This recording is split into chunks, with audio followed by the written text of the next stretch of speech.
Hello and welcome to the Spice Rack. I'm Shannon Spicer and I'd like to add a little spice to your quilting. This is week 11 of my series, the Spice Rack Sampler. The block we have for this week I'm calling the Spicy Churn Dash.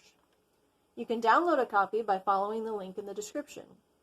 This isn't the traditional churn dash design, but I'd say it's in the same family. It has a little something extra, so I decided to say it's spicy.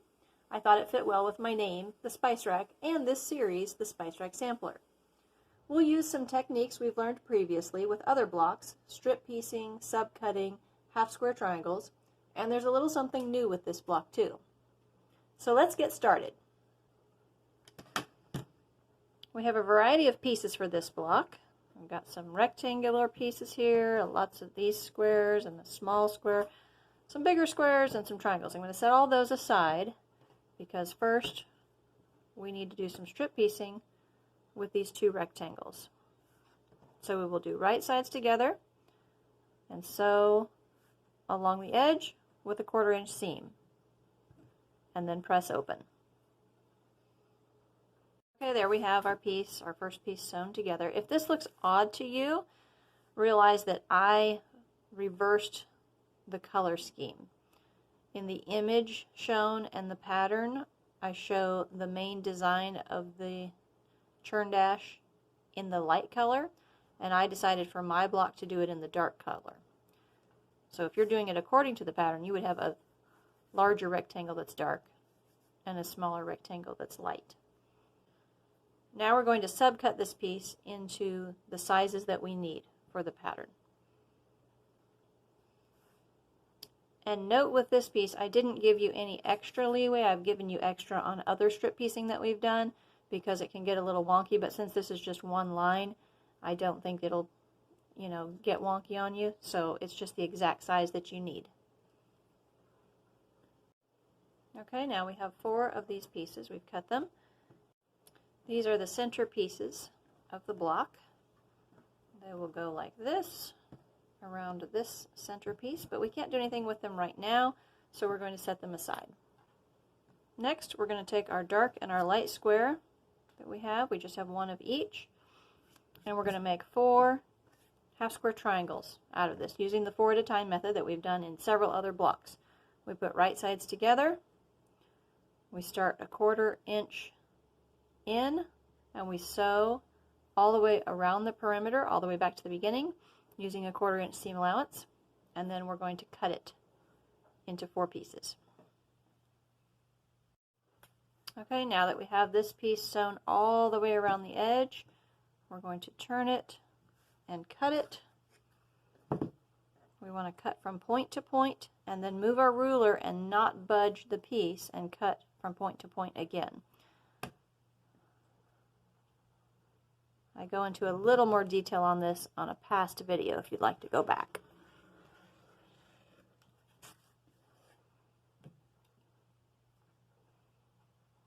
I believe it was the Squire Smith's Choice block.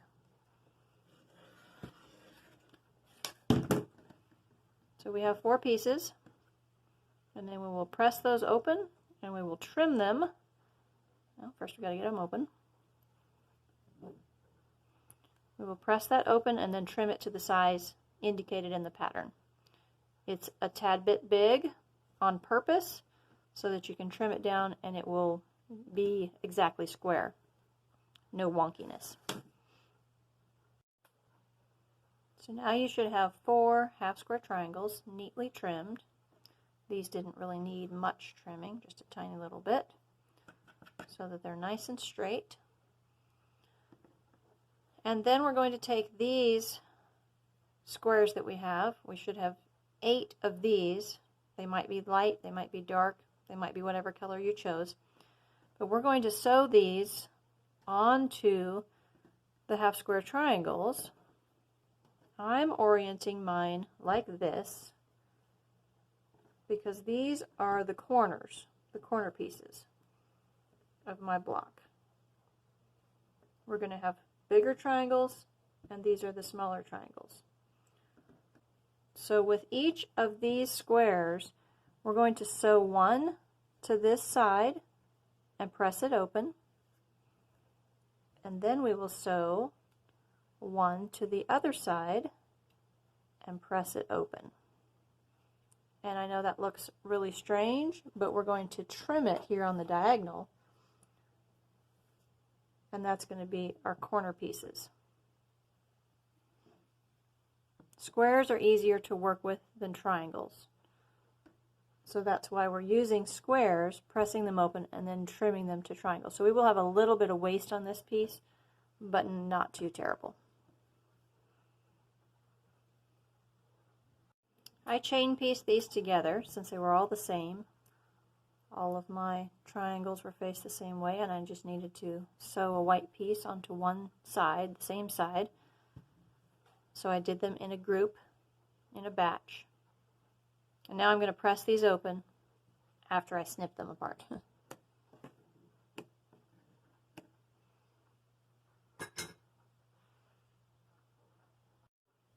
Okay, so now we have 4 units that look like this. They all look the same. And now we're going to take the rest of our squares here that are the same size, and we're going to sew them to this side of each of these. And I know that seems really strange, but once we trim, it will make sense. We'll end up with a triangle piece.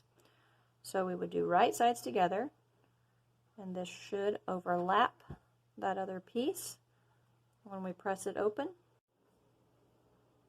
So now you should have 4 of these odd looking units. They're nice and pressed open, and then we will trim them. They should overlap just about 1/4 of an inch because that's the only amount that we need them to overlap. We're going to cut right across there, and then we'll have triangle pieces. Take one,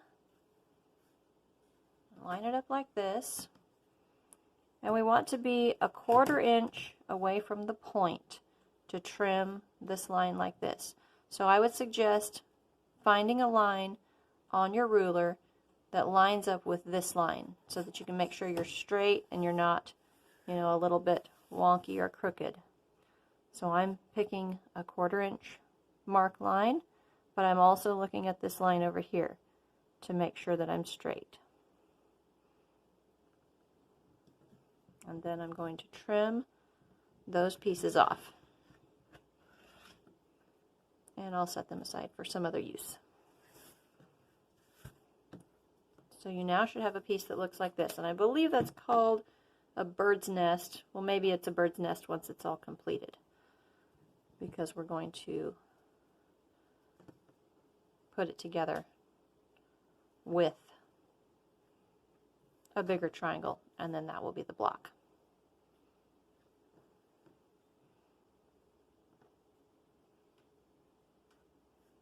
Okay, so now we will take the bigger triangle. Yours might be light. I decided to do mine dark. And we're going to put right sides together, match these up,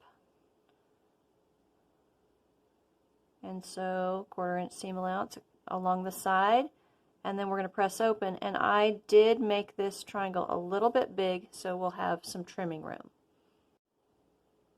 As I'm sewing these, I realized this is the perfect thing for a leader strip to send through your machine before you start sending a little point of a triangle. That will keep the thread from nesting, bunching up on the tip of your triangle, and it might keep it from jamming in your machine. I'm fortunate that my machine handles tips of triangles really, really well. And another tip, as I was doing this, I thought I would show you, is I have this here folded over to match up, but I think it's easier to do it on this side because the dark triangle, my dark triangle, might be light for you. The bigger triangle is slightly bigger, so you can line it up nicely when it's upside down like that, and you can see that you're within the piece. And then I'm sewing it this way so that I can be sure my needle passes through the point there, and that will ensure that my points match up on the tip of my triangle. Okay, so now I have 4 of these items. I'm going to press them open, and I'm going to trim according to the size in the pattern, and you would trim it just like a half square triangle. You've got this 45-degree line that you can line up with your ruler.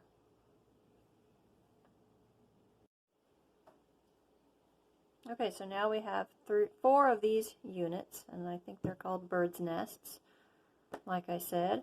I'm actually going to adjust the pattern, so by the time you get it, this triangle is going to be a bit bigger to allow a little more trimming room. I didn't have very much trimming room, so when you line them up for sewing, yours is going to hang out further than mine did, just because I want to give you a little extra trimming room. So these are our corner pieces.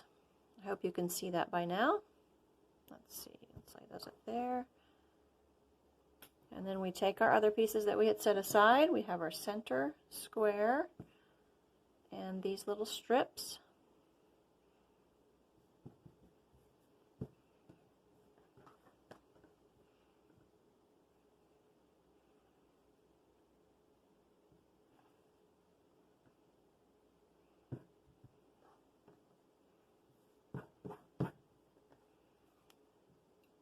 And all the green parts go inward towards the center, or the dark parts, or the light parts if you're doing this shape in light and the background in dark.